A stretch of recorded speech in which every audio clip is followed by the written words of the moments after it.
Hi there YouTube, my name's Andrew. I just wanted to show you guys all today how you can convert a traditional FJ key, one of these keys with 3 buttons on them, into one of these ones. Okay, and I'll show you the links and all the guide on how to take this apart and put it into one of these. So the first thing you want to do is actually go on eBay and find this key here.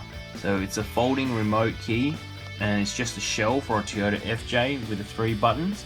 I'll put the actual item number at the bottom somewhere for you at the bottom of the description here. So that's just the item number there, and you just use that to search for this specific key. So the tools you'll need are just a standard screwdriver. Now I've just got a couple different heads, as you can see, different Phillips and also a flat head, just to help open and pry this open.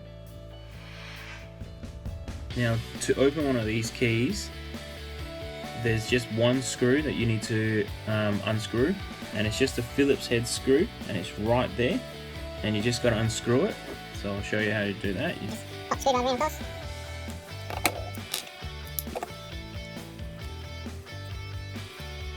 Unscrew the screw. Now remember to put that screw in a safe place so you don't lose it. Okay, now to open it, all you got to do is gently lift it up, as you can see, and it comes out. There you go. So that's the internal components of the switch or the key.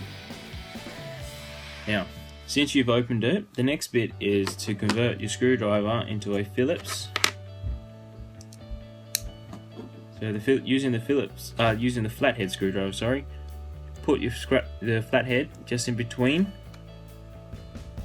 there, and just push, and the remote control section of the key actually comes straight out, nice and easy.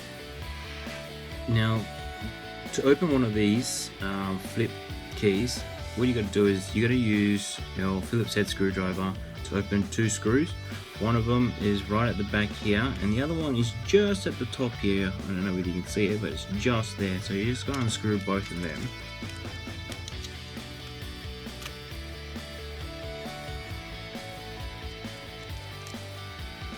Okay, and remember to put those screws somewhere you can see them. And again, they just wiggle it open slightly, and it will open out. Okay, so just like that, and it opens up. Okay, now generally the blank doesn't come with the actual controller. This is my one, which I've already done, but I'm just going to show you.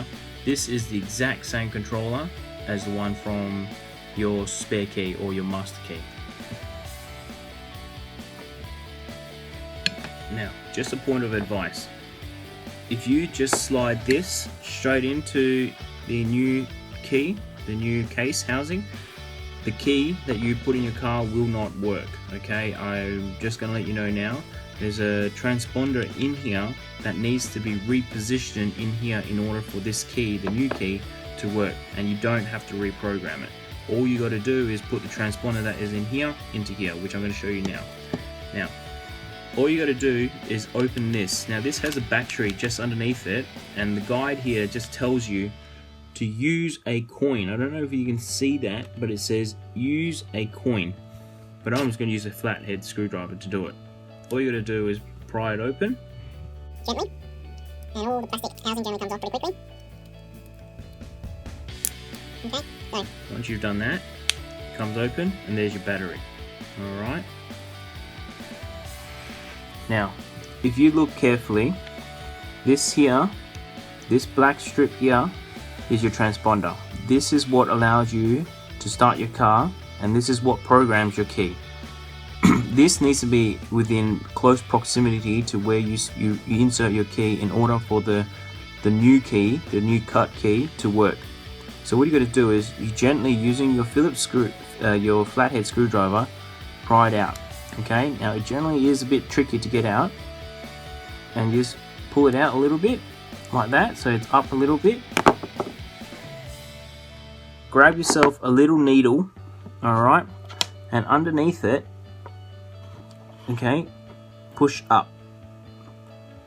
Okay, once you've pushed up, you can grab the transponder chip out. Okay, now this chip is very important, so don't lose it. Once you've taken the chip out, replace and put the cover back on, just so the battery doesn't fall out. It's pretty easy. Same, just reverse the steps how you took it out. Put the clips back in. It's back to normal. Now just double check that the battery is still working. Just hit one of the buttons. The red light should click. Okay, so now what you got to do now is grab your new key case, open them up. Okay, now you can simply take this out. You can just put it back in later. You can take the key out, okay, and you go to your locksmith, you give this blank, and you get him or her to cut it to match your original master key. Alright, so you just give it to your locksmith and they will be more than happy to cut it.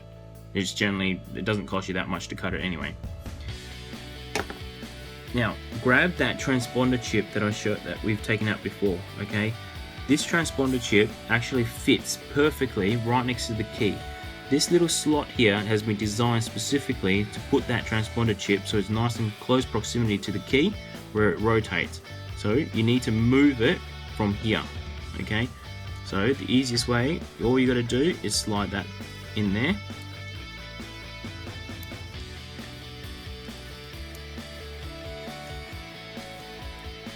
Like so, and it sits there. Once you put the chip in, grab your controller for your doors, your locking and opening of your doors, and just pop it in, do it like so.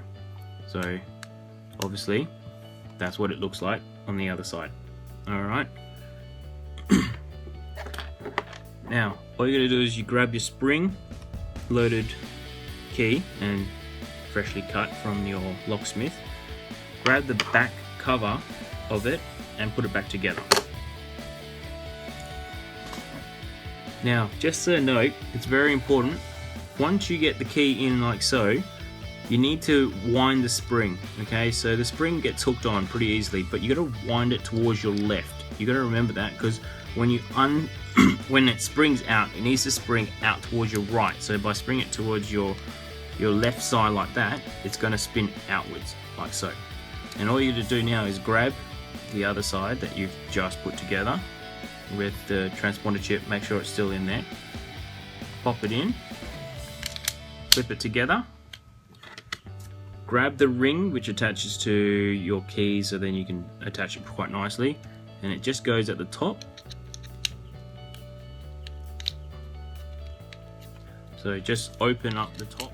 Yeah, so just open up the top slightly, pop it in between the two holes, clamp down, okay? So it's not perfectly closed yet, as you can see. All you got to do is press gently.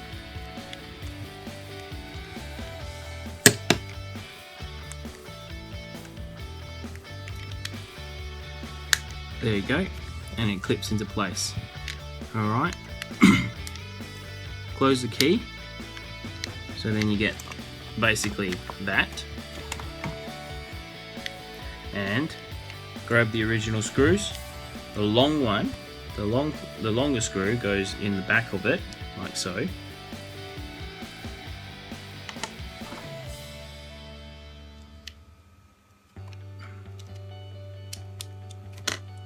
And the other one just goes at the top again.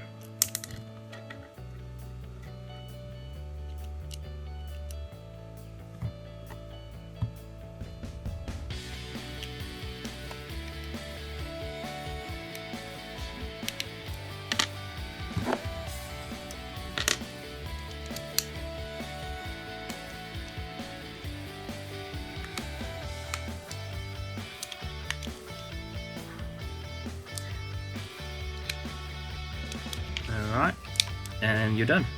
At first, when you press the button, it doesn't flick all the way out, as you can see.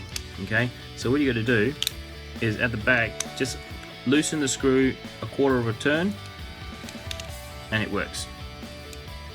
Okay, it's just too tight. Just loosen a quarter of a turn and it works great. Alright, I'll run out to the car and I'll show you that now that I've put it in, the chip's in there, the key should work. Alright, and I'll show you that it does work.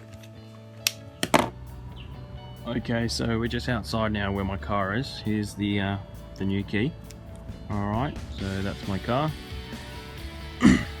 Now, as you can see, if I hit that button there, that's lock, unlock, and obviously the panic button. So now if I hit unlock, it works. I hit lock, it locks the car, and if I hit panic and hold it down, it works. Alright, the next bit is to actually see if it starts the car. So let's just unlock the car. And open the door. Now, if you haven't put your transponder chip close enough to that where that little slot is on this side, this key will not work. Alright, so you have to put that transponder chip as close as you can to that. Now there is a designated slot, as I told you before, it should work. Now you hit the release button, opens the key, it's quite fancy. Pop the key in the ignition, turn the key, and hopefully it turns. And there you go. Key works, starts the car, it works first time. Alright, so hopefully you guys enjoyed that video. Hopefully you guys enjoyed that video. If you do, subscribe and just share the video around, and hopefully you guys all have the same key. And it's a cheap little mod that only costs about 20 bucks, and hope you guys enjoyed and liked it. Cheers.